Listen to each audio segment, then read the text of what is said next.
will never falter, you will never fail.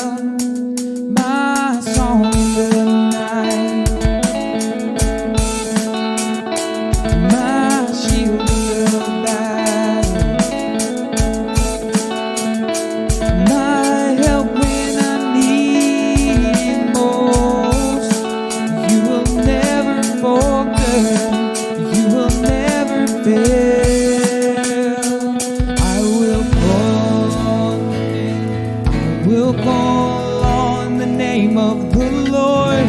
My God is greater.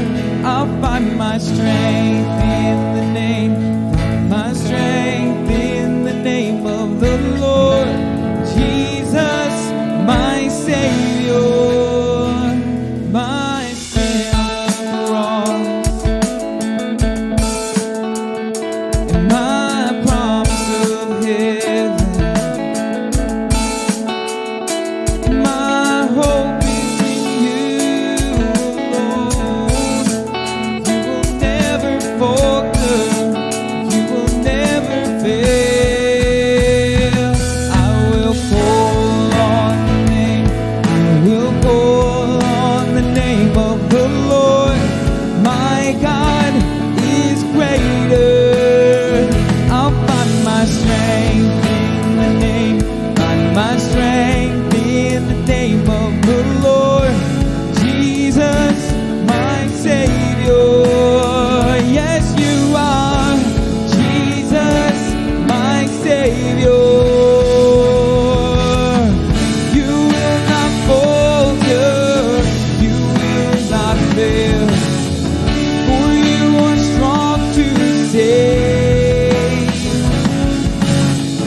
You will deliver, you will prevail.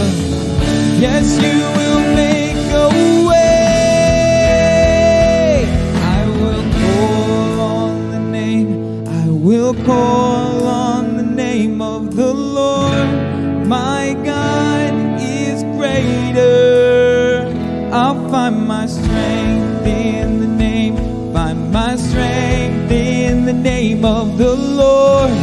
Jesus, my Savior.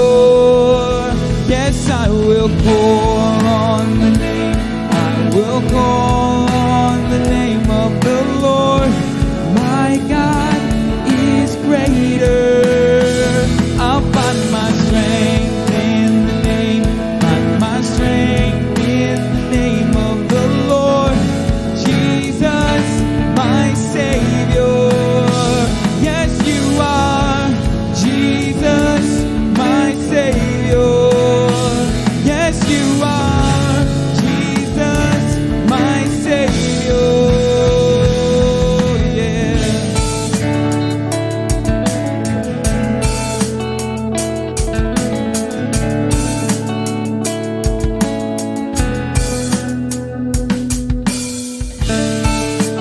Call upon your name.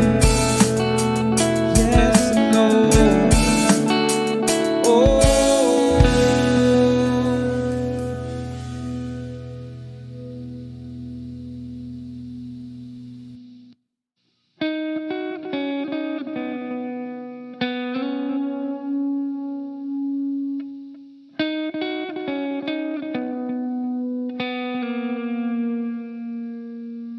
You came from heaven's throne,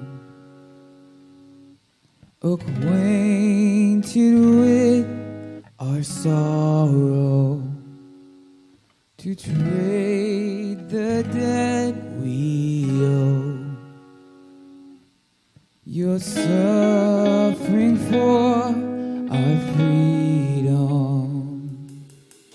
The Lamb of God in my place, your blood poured out, my sin erased. It was my death and you died. I am raised to life. Hallelujah, the Lamb of God.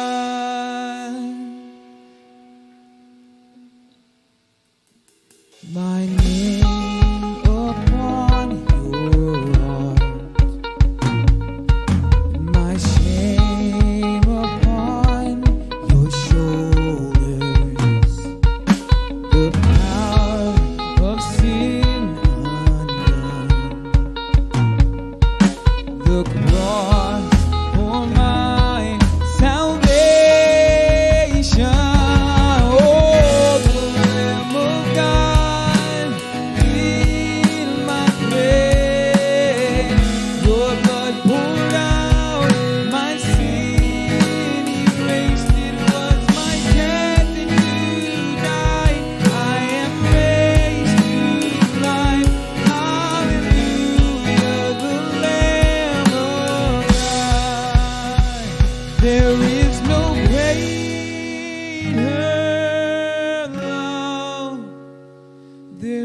is no greater love. The Savior lifted up. There is no greater love. No, there is no greater love. No, there is no greater love. The Savior lifted up. There is no greater love.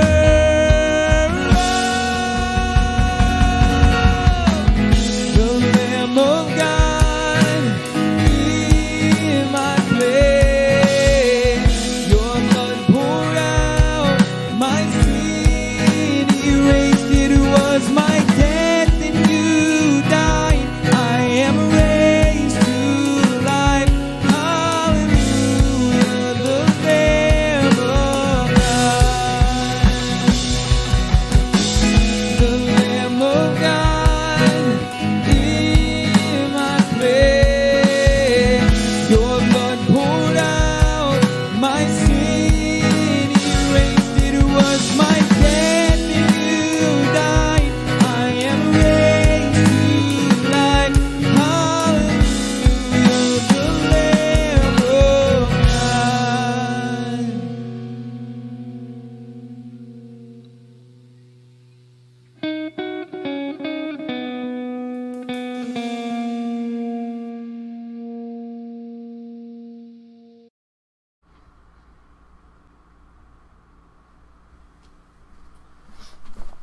Well, good morning, church.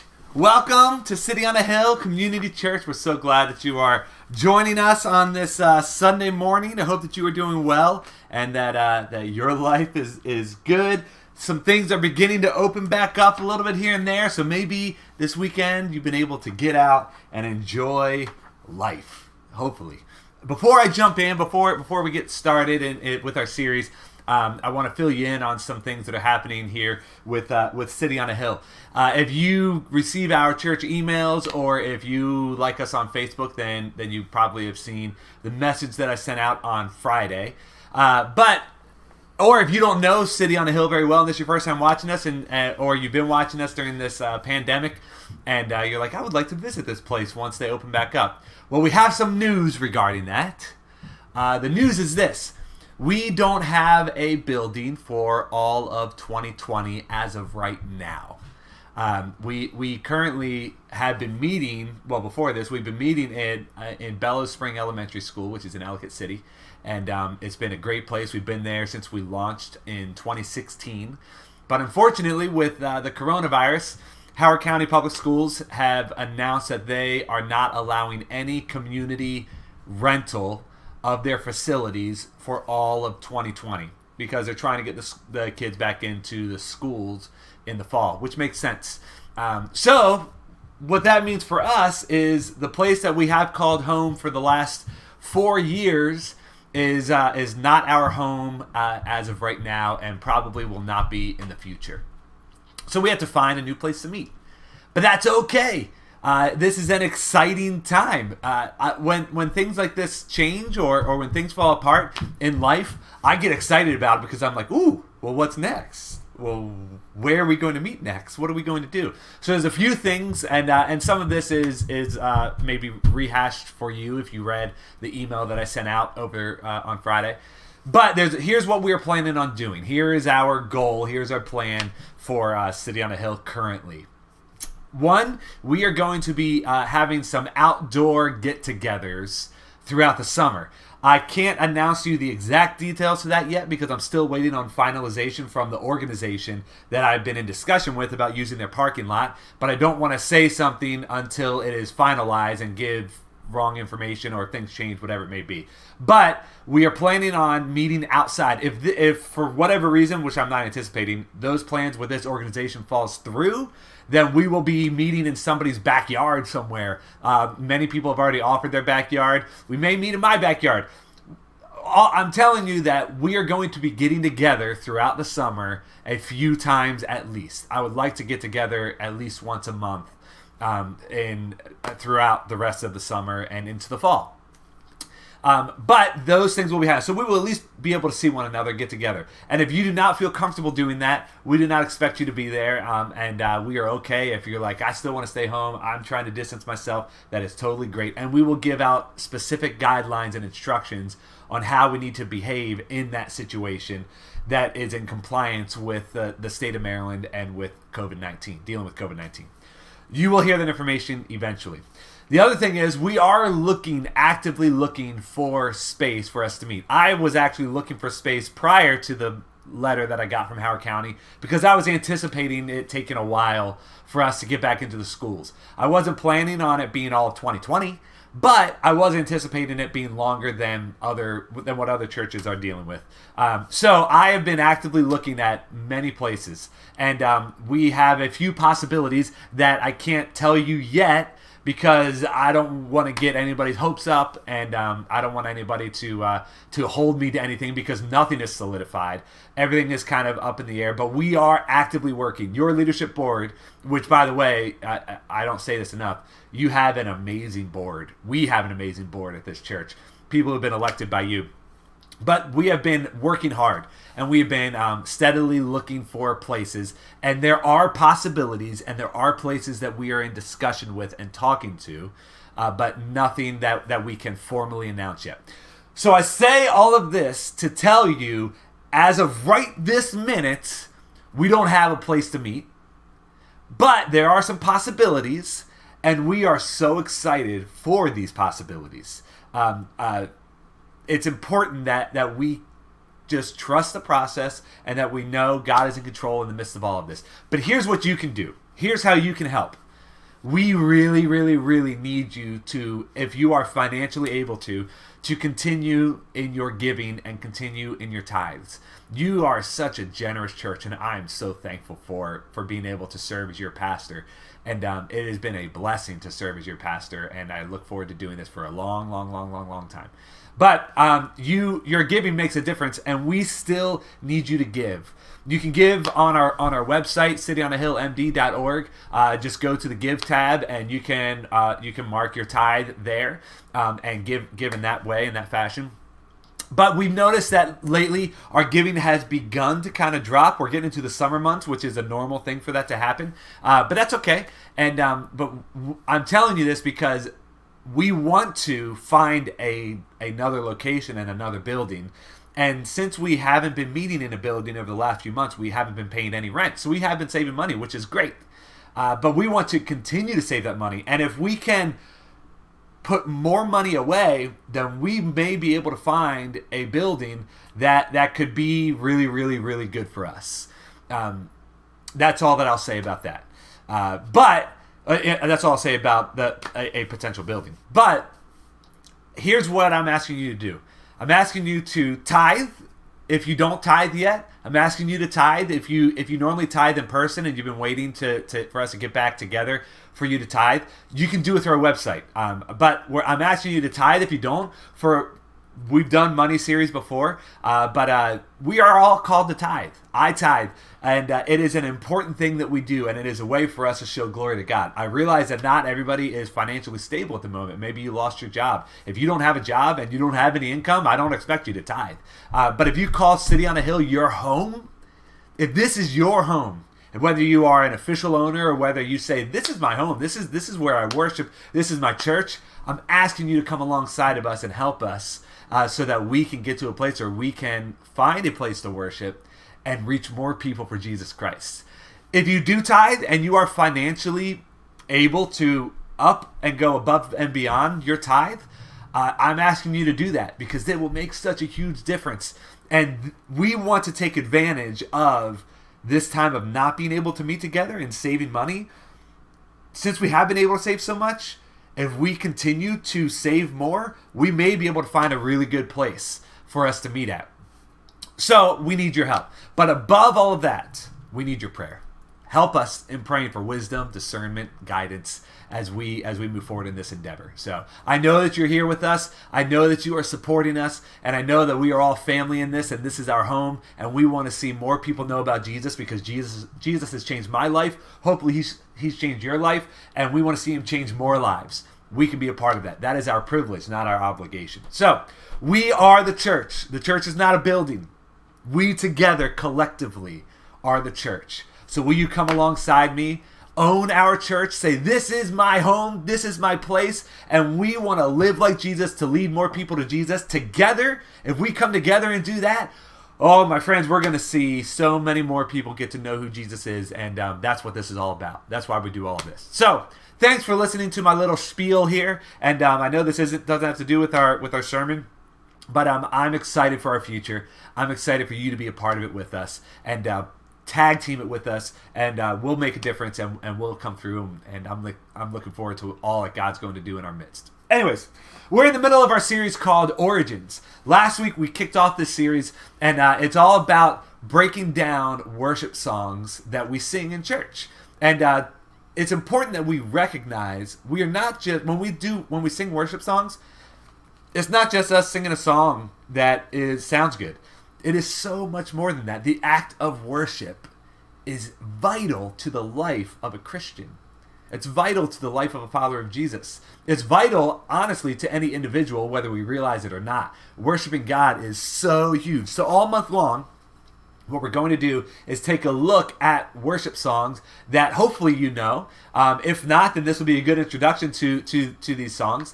And we want to take the time to understand, what is it that we are actually singing? What is it that this actually means? Just like it's important to know what every church believes that you attend, it's important for you to know what we believe as a church. It's also important to know what you're singing at the same time and why you're singing them. Last week, we started off by talking about a song called So Will I. And if you missed that, I want to encourage you to go back on our Facebook page or our YouTube page to watch that and learn about what that song means, because it's such a powerful, powerful song. But today, we're actually going to talk about another Hillsong United song. They also wrote So Will I. And I promise you that we aren't going to do all Hillsong songs. This is actually the only other one that we're going to do.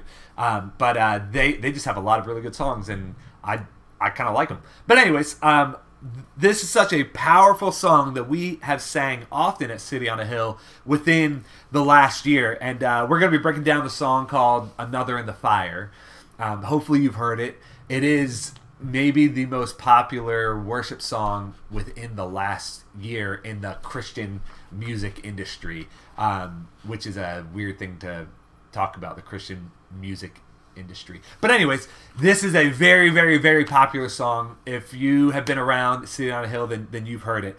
But this is an important song because there's so much that goes into it. And I want to start off by reading to you the lyrics from Another in the Fire. This is what it says. So stick with me. Every time we do this, I want to start by reading the lyrics, and then we're going to break it down. I'm not going to repeat every chorus, but here's what it says. There's a grace when the heart is under fire, another way when the walls are closing in. And when I look at the space between where I used to be and this reckoning, I know I will never be alone. There was another in the fire standing next to me. There was another in the waters holding back the seas. And should I ever need reminding of how I've been set free, there's a cross that bears the burden when another died for me. All my debt left for dead beneath the waters. I'm no longer a slave to my sin anymore. This is some powerful stuff. And should I fall in the space between what remains of me and this reckoning, either way, I won't bow to the things of this world. And I know I will never be alone. Then it sings a chorus again, which I'm not going to repeat right now. The next verse says, and I can see, this is the bridge. It says, and I can see the light in the darkness as the darkness bows to him. I can hear the roar in the heavens as the space between wears thin. I can feel the ground shake beneath us as the prison walls cave in. Nothing stands between us. There is no other name but the name that is Jesus. He who was and still is and will be through it all. So come what may in the space between all the things unseen and this reckoning, I know I will never be alone. And then it repeats the chorus and the bridge a couple of times. But the last line that they repeat to end the song says this: count the joy come every battle, 'cause I know that's where you'll be. I love that line. Count the joy come every battle, 'cause I know that's where you'll be. So these lyrics get right to the heart of what it really means to be a person, to be a human being. See, one of the earliest things that we learn in life is this: life is hard. It doesn't take long for us to get to that place. Maybe when you're a kid, you're like, okay, life isn't that hard. All I have to worry about is just avoiding eating vegetables. And that's great. But like, it does not really take that long for us to realize this is a difficult thing to do. Life. Being in this world, being a human being. Life can kind of suck. And life is not always guaranteed to be fair. Life actually is never guaranteed to be fair. And there's never been a time where we have realized this more as a whole, as a community. Because there are plenty of times where like one person's going through a rough time, another person may not be. But right now, in our world, in 2020, I mean, is 2020 the worst year that you can remember in recent memory? Maybe even ever in our lifetime? I think it is for me in my lifetime, and it's even beyond the communal problems that we have with COVID-19, with racial injustice that we've seen and in our community and in our world, and everything that is happening in our world right now, which is an awful, brutal thing. And then it even goes beyond that with some personal things that I've dealt with in this past year, with the difficulties with our son Russell, who you know the story about, and we've had a rough 2020 as a family, and him having open heart surgery to really kick off this year. So like, for me, it even goes beyond what everybody's been dealing with. But I think that we can all agree 2020 has been rough. We don't even have a church building. It's chaos, right? I mean, things are just falling apart around us. We can't leave our house. We have to wear masks every go. We don't have a church building. All our pets' heads are falling off. It's just a straight disaster. An absolute disaster in our world. It has been rough. So the hard part about tough times, the hard part about when things are difficult, or when we feel like we're being tested, right? We feel like, oh man, we're really being challenged here right now. The hard part about that is not feeling alone or isolated. That's what often happens, right? When you're going through a rough time in your life, it is so common to feel alone, to feel lost, to feel isolated, to feel like there's nobody who is going through what I'm going through. There's nobody who can relate to what I'm dealing with. Because the darkness, evil, the devil, whatever you want to call it, wants us to buy into the lie that nobody else feels this way. That's what darkness wants you to think. When you're going through a tough time, evil around you wants you to think, boy, nobody else knows what I'm going through. And nobody's here for me. And I'm the only one dealing with this. And I feel so isolated and alone. We buy into the lie that there's something wrong with me. There's something wrong with who I am. And we can feel guilty about tough things that we go through sometimes as if it's your fault, which sometimes it may be, sometimes it may not be. But the darkness around us wants us to feel alone, wants us to feel isolated. And when we get in that position, that's when we're in trouble. That's when we're really struggling. But the truth is, not only are we not alone, but God is in the same moment with us, hurting alongside of us. That's the truth. See, when your heart hurts, God's heart hurts. When you're going through pain, God's heart is breaking. God is hurting alongside of you because God does not want you to go through the things that sometimes we go through. That's not what he wants for us. He wants what's best for us. It's kind of like, since I'm a parent now, we can't always relate to this until we actually have kids of our own, because there's a feeling and a pain there when your kid is going through pain that is so almost unbearable for the parent. Everything that Russell went through, our little boy, it's kind of one of those moments where you're like, can I just take it? Can you just give it to me? I don't want him to have to go through this. I will take it. And my heart broke in a way that has never broken before for my little boy.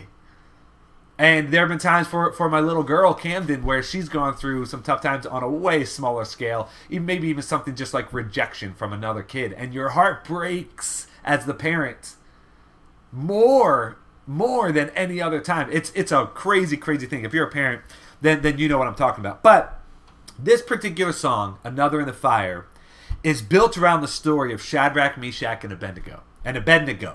It's hard to say that last one. The Israelites at the time in Scripture, and this story is found in Daniel chapter 3. So if you got your Bibles, open it up with me because we're going to read it here in a minute. If not, you can listen to me. But pull out your phone. If you got your Bibles sitting on your nightstand or whatever, grab it and open it up to Daniel chapter 3. But at this point in the Old Testament, the Israelites, They've already been living in the Promised Land. This is after Moses. This is after Exodus and them leaving Egypt and finding the Promised Land. After a while, they've gone through some tough times, and the nation of Israel has been divided. There's been good kings, bad kings. Really, they've been a mess. Just as every person or every nation in the history of the world ends up being a mess at some point or another. But the Israelites have experienced so many ups and downs constantly, because of decisions that they have made. And for this particular story that we're going to read, we see that the nation of Israel had just recently been captured by the nation of Babylon. Babylon came in, defeated the Israelites, and killed many people, and also brought many other Israelites back with them to the nation of Babylon to brainwash them. See, a common thing was when you defeated another nation, you would either just kill everybody and just wipe them out, or you would kill a lot of people, wipe them out, and capture the rest of the people. Oftentimes it would be the smartest and the brightest of that nation and children, and bring them back to your nation and brainwash them into buying into your particular nation and your particular way of living. And that's what the nation of Babylon was doing. They captured a lot of the Israelites, brought them into Babylon, are trying to brainwash them to make them Babylonians even though they are Israelites. So that's kind of the situation that Shadrach, Meshach, and Abednego find themselves in. And they're taken captive by the Babylonians. And there's the king of Babylon. His name is Nebuchadnezzar. You maybe have heard of him before. But he was really pretty full of himself, to put it lightly. He was a pretty arrogant guy, as many kings were back in Bible times, and as many kings and presidents and rulers are in our world today. Oftentimes, rulers and leaders are arrogant people, and they think that they kind of are the best thing to ever happen to the world around them. That's the way that Nebuchadnezzar is. So, he's really full of himself, where he even built this golden idol of himself so that everyone else could worship this idol and bow down to it, and he wants recognition, and he's a king. But we find Shadrach, Meshach, and Abednego, who were Israelites, and this is not their Jewish name. This is actually the name that the Babylonians gave them as they're trying to change them and change their culture and erase their history. So they're named Shadrach, Meshach, and Abednego. They are part of this culture now, and they refuse. They refuse to bow down to this idol. They don't want to do that. They just decide, you know what? We're not going to compromise. And that's where we pick up the story. So they're brought before Nebuchadnezzar because they refuse to bow down as was instructed to everybody else. And in Daniel chapter 3, starting at verse 16, we're going to read through verse 30. This is what it says. Stick with me. I know it's 15 verses, but just stick with me. It says this.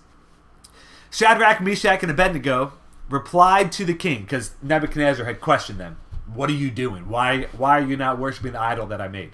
They replied to the king, "O Nebuchadnezzar, we do not need to defend ourselves before you in this matter. If we are thrown into the blazing furnace, the God we serve is able to save us from it, and he will rescue us from your hand, O king. But even if he does not, we want you to know, O king, that we will not serve your gods or worship the image of gold you have set up." Then Nebuchadnezzar was furious with Shadrach, Meshach, and Abednego, and his attitude toward them changed. He ordered the furnace heated 7 times hotter than usual and commanded some of the strongest soldiers in his army to tie up Shadrach, Meshach, and Abednego and throw them into the blazing furnace. So these men, wearing their robes, trousers, turbans, and other clothes, were bound and thrown into the blazing furnace. The king's command was so urgent and the furnace so hot that the flames of the fire killed the soldiers who took up Shadrach, Meshach, and Abednego. And these three men, firmly tied, fell into the blazing furnace. Then King Nebuchadnezzar leapt to his feet in amazement and asked his advisors, "Weren't there 3 men that were tied up and threw into the fire?" They replied, "Certainly, O king." He said, "Look, I see 4 men walking around in the fire, unbound and unharmed, and the 4th looks like the son of the gods." Nebuchadnezzar then approached the opening of the blazing furnace and shouted, "Shadrach, Meshach, and Abednego, servants of the Most High God, come out, come here." So Shadrach, Meshach, and Abednego came out of the fire. And the satraps, prefects, governors, and royal advisors crowded around them. They saw that the fire had not harmed their bodies, nor was a hair on their heads singed. Their robes were not scorched, and there was no smell of fire on them.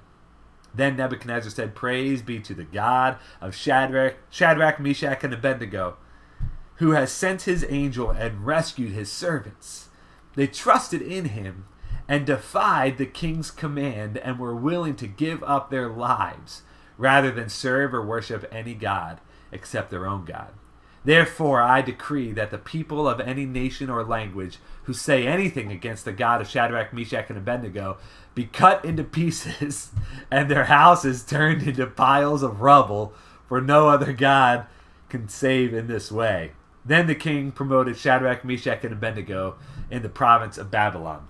So we see there at the end, Nebuchadnezzar still didn't lose his touch of just taking people out if they didn't agree with him. Anyways, that's an insane story, and one that you probably have heard before, especially if you've grown up in the church. But there are so many lessons that we can take away from this in regards to the song "Another in the Fire," this is the story that "Another in the Fire" is built around.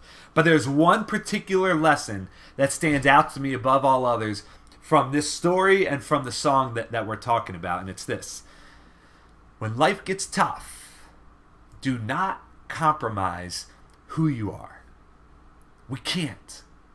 We see it with Shadrach, Meshach, and Abednego. They flat out said to Nebuchadnezzar, I'm paraphrasing, they were like, "We don't care who you are or what you say or what you're telling us to do.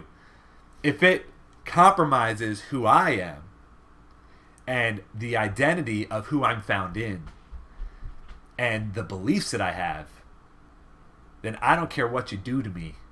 I refuse to bow down to you." I mean, talk about bold. That takes some guts. That takes some courage to stand up to the king of a nation that just defeated your nation, that just took you out. They had to know what this meant. They had to know what was going to happen to them. They had to know that by standing up to Nebuchadnezzar, it was ultimately going to cost them their lives, or at least a lot of pain. But they had so much faith and trust in the creator of the universe, in the God of Israel, and in the God of all people. They had so much faith in that God, in our God, that they said, "Do what you need to do. Nebuchadnezzar, go ahead. Do what you need to do. It doesn't matter. Whatever you got to do, it's fine. We cannot, and we will not bow down to what you tell us to bow down to." Do you ever see a person with this sort of confidence and wonder, how in the world do they have that amount of confidence? Maybe there's somebody in your life where you're like, man, they are the example of what it means to be a confident person, not in an arrogant way, not in a cocky way, But there's a difference between being arrogant and being confident. Sometimes it's a fine line, but there's a difference between being arrogant and being confident. And in this example of Shadrach, Meshach, and Abednego, they are confident in the God that they serve, which then makes them confident in their decisions. Sometimes we look at other people and we say, man, I wish I had their confidence to just go through life and make the decisions the way that they make decisions, or do life the way that they live their life. And we have to keep in mind, we don't know the story of anybody, and we don't know what's going through anybody's head or anybody's mind or anybody's heart. But we can look around at other people and be like, they just walk with this confidence about themselves. Not in a rude, arrogant, cocky way. How? Why? How do they do that? It's because they know who they are. They know what they believe. And they know that they will never compromise that. And if you don't compromise who you are, even when the going gets tough, you will have a confidence about you that is similar to what Shadrach, Meshach, and Abednego have. They know, Shadrach, Meshach, and Abednego, they know that they would rather serve the God of the universe than serve the king of a region. Wouldn't you? Wouldn't you rather serve the God of the universe than the king of a region or a nation or a country or an area or whatever? Wouldn't you rather do that? I would. I'm serving the God of the universe. I'm not serving anybody else. Nobody else deserves you. The God of the universe deserves your faithfulness. Doesn't mean that we can't be loyal or committed to one another. We should be. We should be. But if that causes us to compromise who we are in Jesus Christ, then that is a problem. I'm serving the God of the universe, not the king of a region. It's a huge difference. It's worth it. And it's so easy for us to just throw in the towel and compromise when life gets tough, isn't it? I've done it.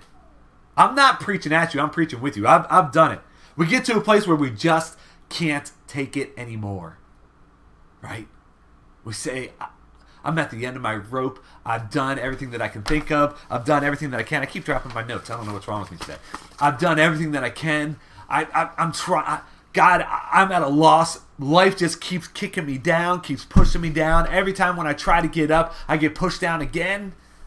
God, this isn't fair. And then we get to a place where we just say, you know what? I give up. I'm throwing in the towel. I don't have the strength or the energy to keep on going, and we give up because we're tired or we're scared or we're intimidated or we're worried or we're fill in the blank, and we give up all that we are and all that we have, and we compromise our belief, we compromise our identity in Jesus Christ, we compromise our identity in ourselves, and we say, I'm done. I give up on everything that I used to hold true, because I just don't have the energy to keep on going. Do you compromise your faith in those moments? Do you compromise your identity in those moments? Because we often feel like we have a right to compromise our faith when we're mad, when we're angry, when we're sad. We think that we have a right, and we excuse ourselves to act like people who we are not, and to act like we believe in something that we don't, because we've had a rough go of it, because we've had a rough year or a rough day or a rough week or whatever it is. We've had a rough hour, and we feel like that gives us an excuse to compromise who I am and not show the way that Jesus has called me to live. But instead, I'm going to act out, and I'm going to react, and I'm going to be mad, and I'm going to be angry, and I'm not going to reflect Jesus Christ because I'm mad. We compromise who we are. I can't be responsible for my actions when life doesn't go the way that I want it to go. I have a right to act out when I'm mad. That is so far from the truth. It's a lie. And it's a lie that we've all bought into. We get to a place where we say, this isn't fair. I'm not responsible for how I'm going to react in this situation. That isn't appropriate. It's not okay, and it's not right. We don't have a right to compromise everything that we stand for because we're irritated. I'm sorry, we just don't. There's no way around it. But I love how the song starts out. says it. I'm going to remind you of the first verse. This is the first line. There's a grace when the heart is under fire. Another way when the walls are closing in, and when I look at the space between where I used to be and this reckoning, I know I will never be alone. See, when we're under fire, we have grace. So even when we do act out, even when we do act in a way where we're like, man, that wasn't me, there's grace. And I'm not trying to make you feel guilty for acting out. I've done it. I've been there. I'm not trying to make you feel guilty about that. But when we're in the middle of it, when you're going through it, when you're struggling, when you're hurting, when you're in pain, when you're sad, when you're depressed, grace is there. And beyond that, when we feel like all of the walls are closing in and we're like, I don't know the way out. I don't know which way to go. I don't know how to handle this. When that's happening, there's always a way. There's always a way.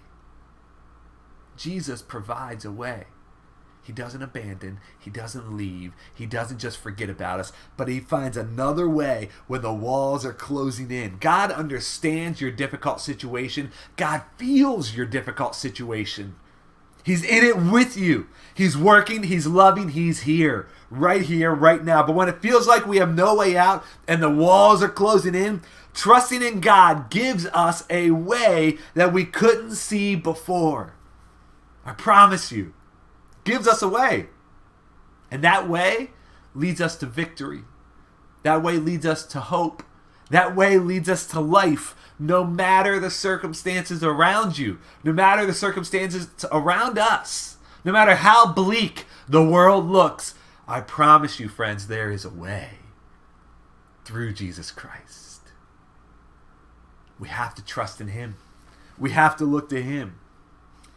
The co-writer of this song, his name is Chris Davenport. And he's the one who had the original idea for this song. He co-wrote it with Joel Houston, who is the lead singer for Hillsong United. Him and Chris Davenport wrote it together. But it was Chris Davenport's initial idea for this song. And I was watching a video this week. You can find it on YouTube. We can probably share it this week on our social media.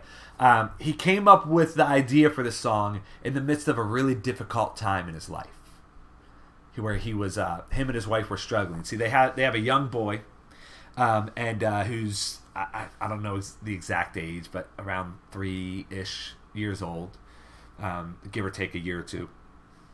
And when he came up with the idea for this song, his son was in the middle of being diagnosed with autism.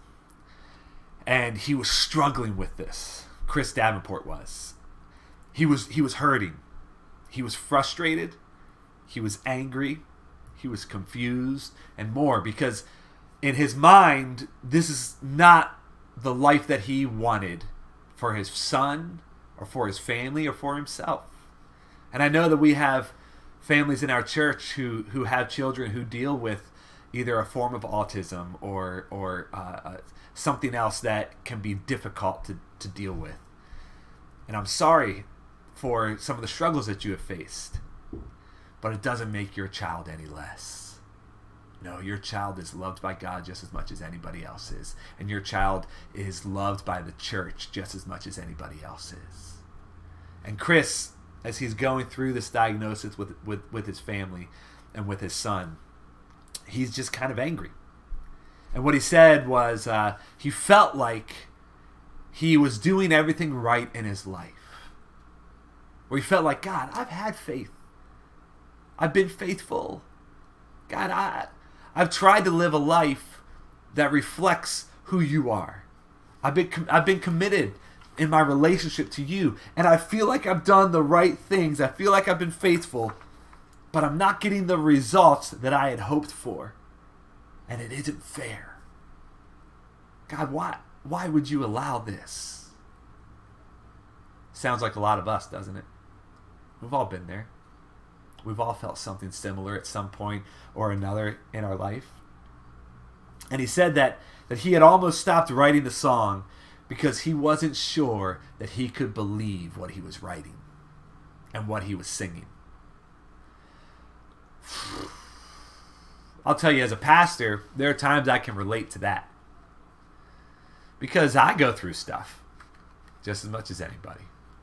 And there are times where I got to get up and preach. And I'm like, God, I don't even know if I believe this right now. Can I be vulnerable with you as a church and as your pastor? There are times where it's like, oh my goodness, God, this is what you want me to preach on? Because I'm struggling with this. Whether it's circumstances of my life or whatever it may be. My own issues here and there. So I can relate when I heard him say that. Where he's like, I don't know if I can do this. Because I don't even know if I believe all of this. Because I'm struggling. And he goes on to talk about how his son has not been able to speak yet. And he said yet, right? He's not been able to speak yet. So Chris decided that he would write this song so that he could speak on behalf of his son through this song. And that changes everything for me now when I sing it. I hope that it changes everything for you now when you sing it. Because the co-author who wrote this song is singing it on behalf of his son who is struggling, been diagnosed with autism, and has not been able to speak yet. And Chris wrote this fighting for his son on behalf of his son, saying, no matter what, I am not alone. No matter what. The walls are closing in, but there's another in the fire. Just as Shadrach, Meshach, and Abednego were thrown into the furnace, and God himself was walking around with them. Another in the fire. Another holding back the waves so that we are protected. And when we know that Chris wrote this song on behalf of speaking for his son, and the bridge, I'm going to read it again for you, says this: I can see the light in the darkness, and the darkness bows to him. I can hear the roar in the heavens as the space between wears thin. I can feel the ground shake beneath us as the prison walls cave in. Nothing stands between us.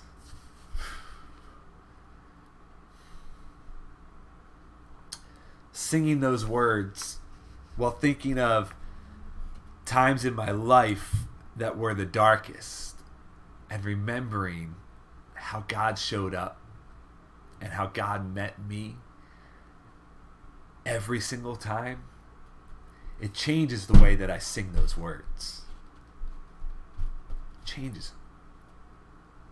It changes the way that I sing these words, knowing the heart of the person who wrote them and what they were going through. It changes the way I sing these words when I go through difficult times in the future, and saying, I can see the light in the darkness. See, it doesn't matter how dark things are around you. If you're in a dark room and there's one little spark, you can see it immediately. If you're in a dark room and one piece of light is able to come through somehow, some way, you see it immediately. The light always cancels out the darkness. You see, we are not alone. You are not alone. And when I think back to the worst times in my life, and the worst time in my life happened this year with Russell that I've referenced a couple times already. And I sing about there being another in the fire, there being another there with me, there's being another walking alongside of us. This song was never more real to me than in that moment.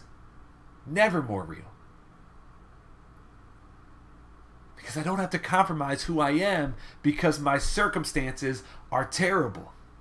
I don't have to compromise who I am because the world is pushing me to go in a different direction. I don't have to compromise my faith in Jesus Christ because my faith in Jesus Christ is built on the promises that He is here, He will be here, He will never leave, He will always be walking with us. That is what my faith is built on. So no matter what this world throws my way, no matter what comes my way, no matter the difficult times that I may face, no matter if my son has open heart surgery, no matter if your family is going through destruction, and you just lost a loved one, no matter if you just lost your job, no matter if your best friend stabbed you in the back, no matter what happens, there's another in the fire with you.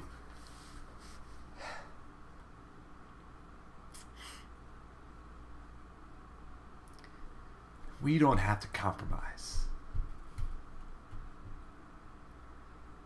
So we're going to sing, and I want you to sing out this song. Every week I'm going to tell you to do this. I don't care who's around you. I don't care if you got a great voice or a terrible voice. I got a terrible voice. It's all right. I want you to sing. And I want you to proclaim the goodness of Jesus Christ, regardless of your situations. Don't compromise your faith for the actions of this world. It's worth it every single time. And when the song ends, the service will be over. We're not going to be coming back and praying. I want you to take this song with you and live it out in your life. There's a light in the darkness. Never will I be alone. Let's sing together.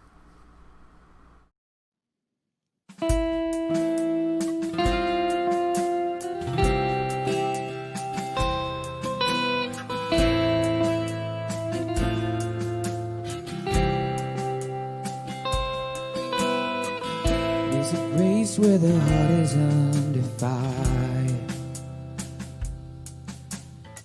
another way when the walls are closing in. When I look at the space between when I used to be and this reckoning, I know I will never be alone. There was another in the fire, standing next to me. There was another in the waters, holding back the seas. Should I ever need reminding of how I've been set free? There is a cross that bears the blood, where another died for me. There is another in the fire.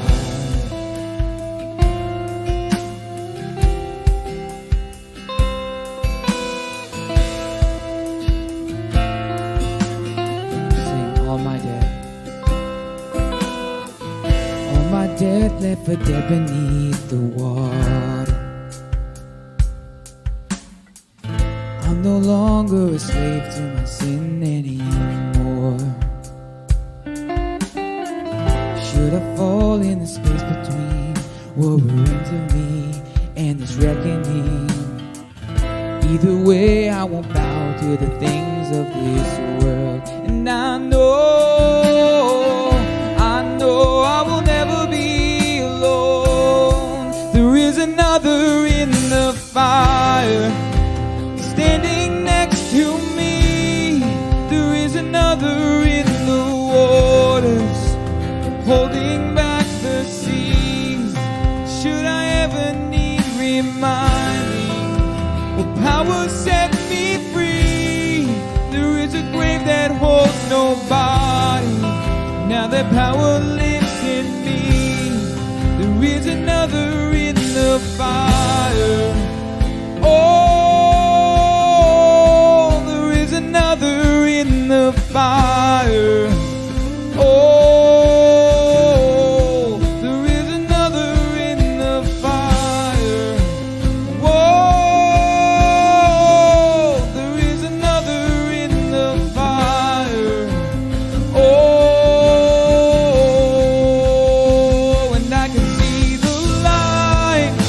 darkness, as the darkness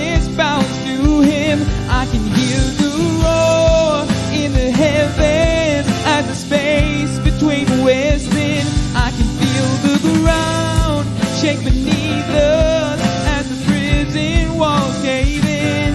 Nothing stands between us. Nothing stands between us.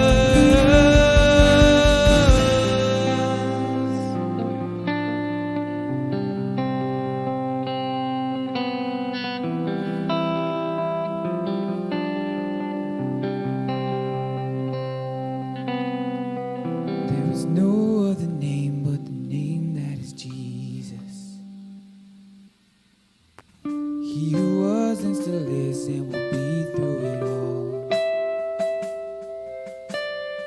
So come what may in the space between all the things unseen and this reckoning, I know I will never be alone. And I know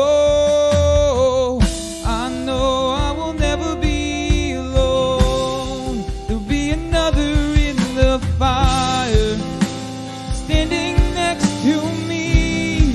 There'll be another in the waters holding back the seas. Should I ever need reminding how good you've been to me, I count the joy come every battle, 'cause I know that's where you'll be. And I can